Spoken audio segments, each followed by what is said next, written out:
Hello everyone, I'm Pushpika. Today we are going to talk about People Management Week 7 work. This is about hard versus soft HRM, the structure and the culture of organizations. So before we start the discussion, I'm just stressing on the module learning outcomes. On successful completion of the module, you will be able to critically evaluate the effectiveness of a range of management and leadership models, including those dealing with setting up teams and organizational change. Second one, understand the role of personal HRM specialist in organizations.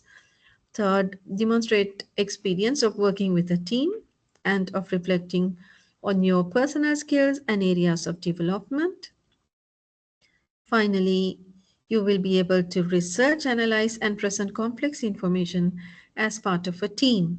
So, in achieving these four learning outcomes, um, you have to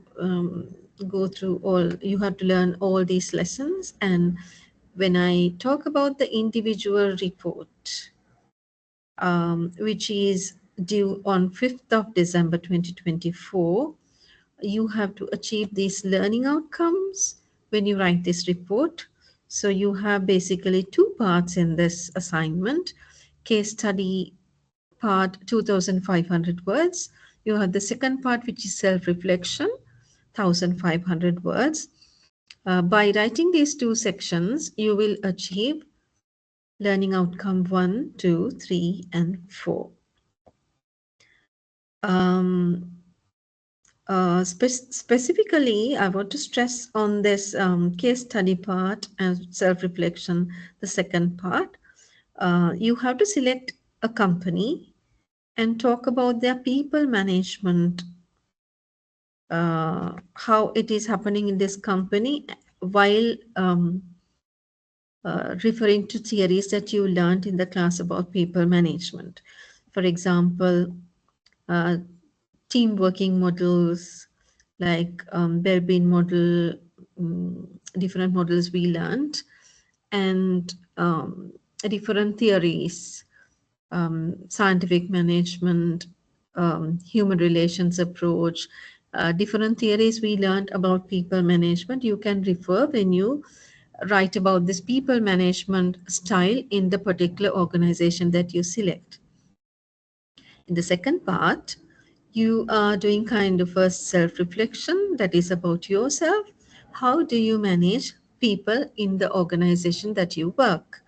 So you can refer to your leadership, you can refer to your motivation, referring to the theory we learned again. This is a self-reflection where you don't have to use academic writing style, that you can write using first person writing. But for the case study part, you have to use third person writing, which is academic writing. Then we are going to start the discussion about the lesson. How do we create high performance in organizations? We have different approaches in improving the performance in organizations. So you have two major approaches, hard HRM and soft HRM. In hard HRM, we are focusing on the task. We really need hard HRM because that is what you create. With that, you create competitive advantage. You increase employees' effort. You're focusing on organizational performance and the objectives and individual employees' productivity. So you have a task focus. You basically, based on the organizational structure, you are thinking about managerial control. In contrast with soft HRM, you have humanistic approach. You are managing people. You are enhancing their satisfaction, employee satisfaction, and you improve the employees' engagement as a primary objective. So basically, you are people focused. You are looking at the organizational culture more than the structure. You empower people. You make them engage in work. So you need both approaches, hard HRM and soft HRM in organizations.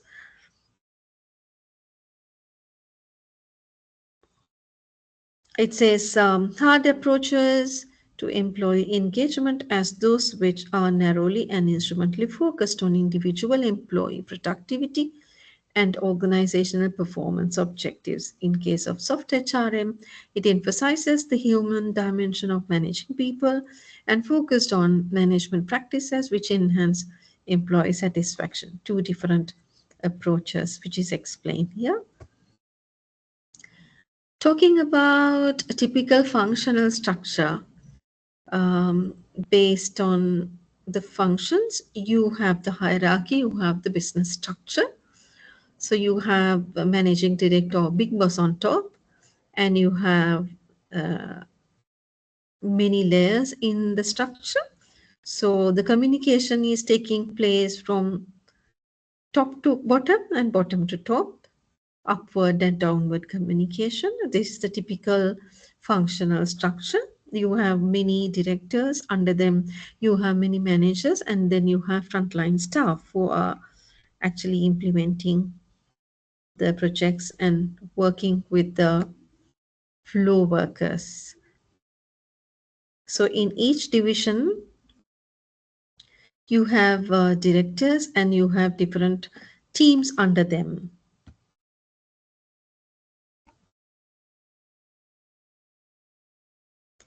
Uh, I have a question. Would HR remain centralized? Is it a central work, central role, or it it is devolved to the divisions? What would you say? So in the modern context, I would say each and everybody who is working with people have some HR aspect to manage. It's not limited to HR manager or HR team. So all the people who are in the workplace, who are working in different departments and teams, should handle the HR aspects. So it is not centralized, it is devolved. So in this case, this is earlier we were talking about typical functional structure. Then this is typical divisional structure. Under different divisions, you have your directors and managers. There are different divisions, maybe different SBUs, different production lines, likewise.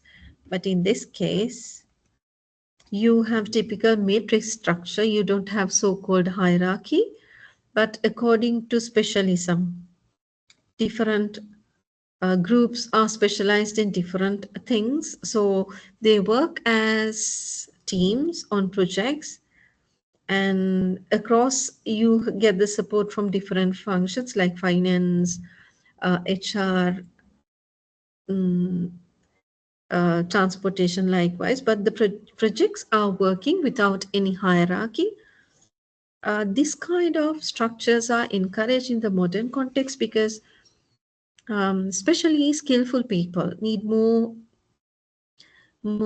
freedom for development. Let's take an example.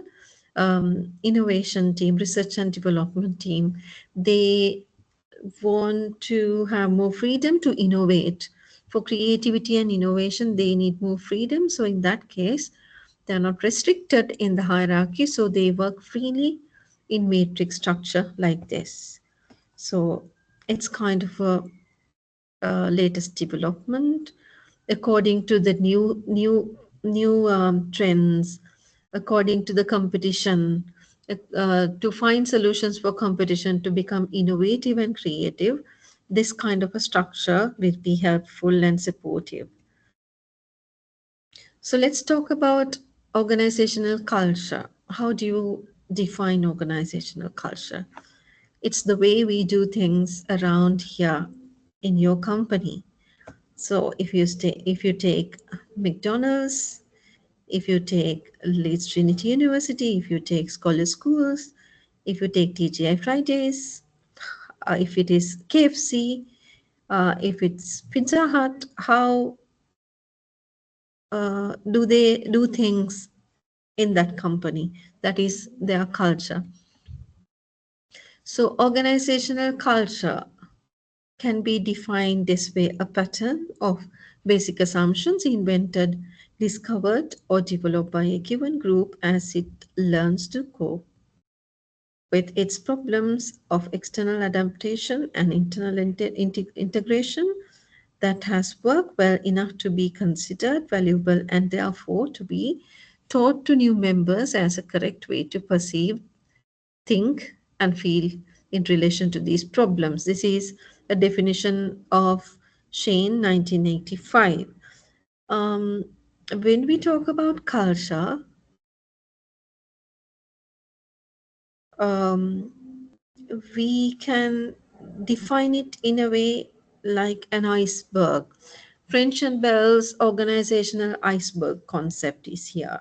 So, in icebergs, major part is unseen, it's underwater.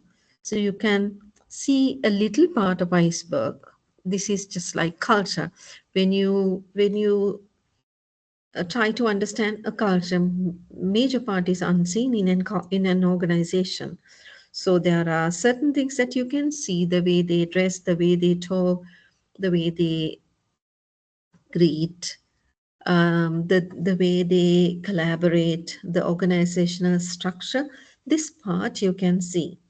But the values, beliefs, perception, feelings, group norms you can't see, which is unseen part of the iceberg. So according to French and Bell, this is how culture is explained. According to Edgar Shane's layers of culture, the core is basic assumptions. And then, based on the assumptions, you develop your values and beliefs, the second layer. Then you have your artifacts and creations like symbols, taboos, norms, languages, myths, and stories. So, this is how Edgar Shane has explained the culture. Talking about the artifacts, language, first name culture, titles, numbers, and the dress code, formal, informal, casual, cool. Likewise, office layout, open plan, individual offices, depend these depend on the culture that they share in that organization. The rules, what are the rules? Real rules, open to policy, who really make the rules. Sometimes it is group, sometimes it's senior management, sometimes union leaders. All depends on the culture that they share in that company. Why culture is a useful concept? Do all the organizations have one? I think yes. Does it make organizations better? Sometimes yes, sometimes if there are a lot of interferences, distractions, it may not be helpful. It may not be better for the company. Are some cultures better than others? Yes, sometimes. Looking at the results, we can say that, but it's situational, it's comparative. But finally, if you achieve your results, you would think that culture is better. Sometimes some people like certain cultures, not all the types of cultures. Is there any one best type of culture? I don't think so. It depends on the situation. So Peter and Waterman, 1982. Stated in search of excellence lessons from America's best run companies. Effects of culture on organizational performance. Culture was the key component of performance in excellent companies. Um, Sometimes, when there are high performance in some companies, we can say that the culture they had developed that memento in them in that company. So culture is a key component of high performing companies. This work was popular at the time, many managers seeing it as a recipe for success. Later follow-up studies have cast serious doubt on the original findings as simplistic. So sometimes culture is very, very provoking for higher productivity and excellence in companies, which is a favorable factor.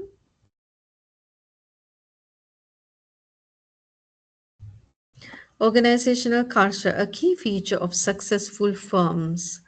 So culture is a key feature to make businesses successful.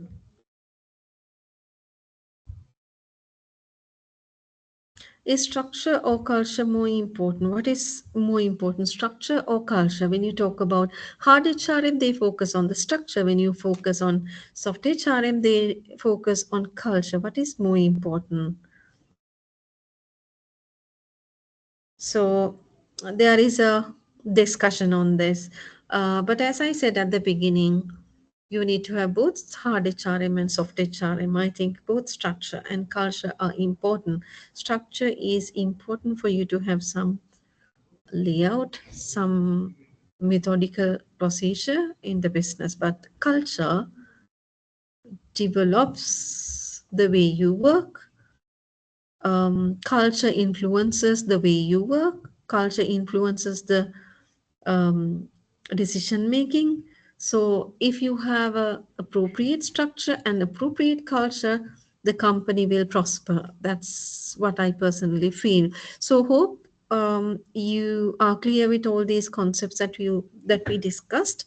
So we will discuss another concept again in the next video. Thank you so much.